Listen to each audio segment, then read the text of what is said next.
পাহাড় হারানো মানে কক্সবাজার হারানো, টেকনাফ, সেন্ট মার্টিন হারানো, আস্তে আস্তে চট্টগ্রাম। পাহাড় থেকে সেনা প্রত্যাহার হলে আমাদের একদিন পাসপোর্ট নিয়ে পাহাড়ে যেতে হবে। পাহাড়ে থাকা সেনারা এই পরিকল্পনায় সবচেয়ে বড় বাধা। তাদের সরাতে পারলেই কেল্লা ফতেহ। আজকে বাংলাদেশে আমরা একটা অন্যরকম সংকটের মধ্যে আছি।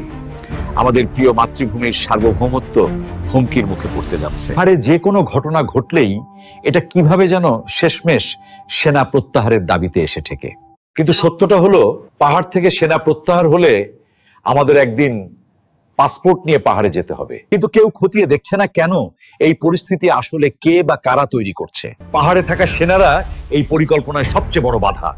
তাদের সরাতে পারলেই কেল্লা ফতেহ। এদিকে চীন বলুন আর আমেরিকা বলুন, কেউই নিজেদের স্বার্থ ছাড়া কিছু দেখবে না। তাই নানাবিধ পরাশক্তির সন্দৃষ্টি আমাদের পাহাড় আর সমুদ্রের দিকে পড়েছে। আমরা না বুঝলেও আমাদের শত্রুরা জানে কোথায় প্রতিরোধ রয়েছে। দেশের স্বার্থ এবং জনগণের নিরাপত্তা যখন ঝুঁকিতে, আমাদের উচিত সেনাবাহিনীর পাশে দাঁড়ানো।